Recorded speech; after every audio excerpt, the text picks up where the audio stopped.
podcast kita hari ini.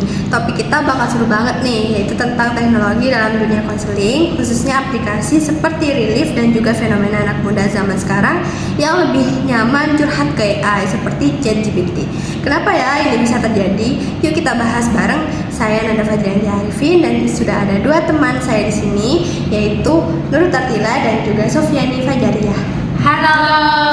Oke, sebelum kita masuk ke fenomena tadi, kita bahas dulu tentang Relief.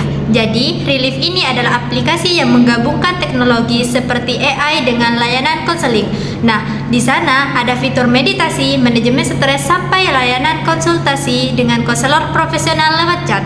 Intinya, aplikasi ini bikin konseling jadi lebih gampang diakses kapan saja dan di mana saja.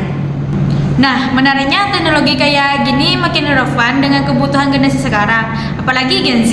Mereka kan hidup di zaman serba cepat, di mana semua pengen praktis, tapi yang bikin tambah seru belakangan ini banyak anak muda yang malah lebih nyaman curhat ke AI, kayak ChatGPT dibanding ke teman, keluarga, atau bahkan konselor.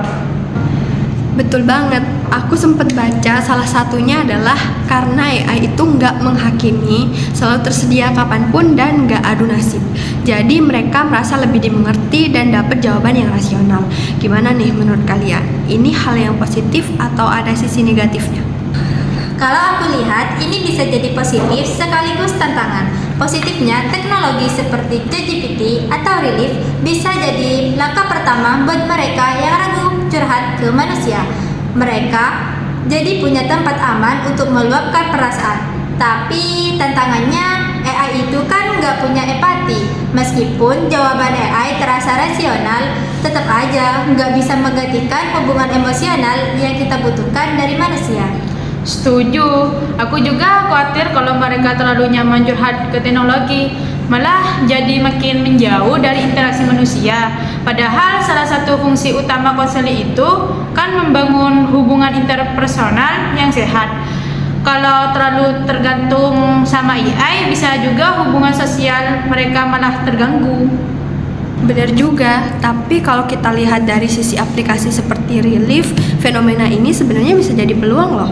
Misalnya, Relief bisa mengembangkan fitur AI yang mirip ChatGPT untuk membantu pengguna yang butuh curhat ringan atau saran cepat.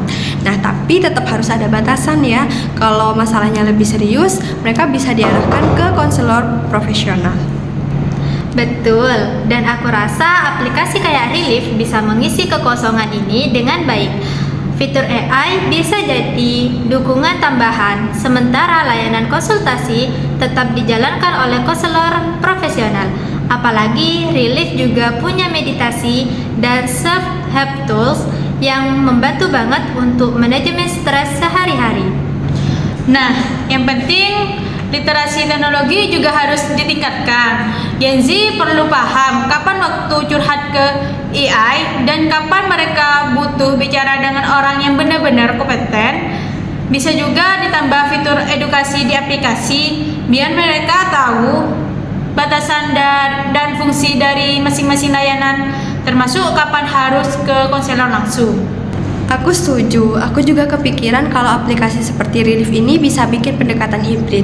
Jadi curhat ke AI untuk hal-hal yang ringan, lalu diarahkan ke manusia untuk masalah yang lebih dalam. Dan begitu teknologi dan manusia bisa saling melengkapi. Aku juga ada ide, gimana kalau aplikasi ini bekerja sama dengan sekolah atau universitas. Jadi siswa dan mahasiswa bisa dapat akses khusus ke layanan Relief. Apalagi banyak remaja yang merasa nggak punya ruang aman untuk curhat di lingkungan mereka sendiri. Bener banget, atau mungkin ditambah fitur virtual support group biar mereka bisa berbagi pengalaman dengan orang-orang yang menghadapi masalah serupa. Dengan begitu mereka tetap bisa merasa terhubung dengan manusia, bukan hanya teknologi. Wah, diskusi kita hari ini seru banget ya. Intinya teknologi kayak ChatGPT atau aplikasi seperti Relief itu memang bisa membantu banyak orang, terutama anak muda. Tapi kita tetap harus bijak memanfaatkannya. Jangan sampai teknologi menggantikan fungsi manusia, karena pada akhirnya hubungan antar manusia itu tetap penting. Setuju banget. Semoga kedepannya teknologi ini bisa terus berkembang untuk melengkapi kebutuhan kesehatan mental tanpa mengurangi pentingnya hubungan sosial. Yes, yang penting kita pakai teknologi sesuai porsinya. Kalau dimanfaatkan dengan tepat, ini bisa jadi alat luar biasa buat mengembangkan BK dan kesehatan mental secara keseluruhan. Oke teman-teman, terima kasih sudah dengerin podcast kita hari ini. Jangan lupa selalu jaga kesehatan mental kalian dan tetap dekat dengan orang-orang terdekat ya. Sampai jumpa di episode berikutnya. Bye-bye. Behind the scene. Datang di podcast kita hari ini. Bener banget.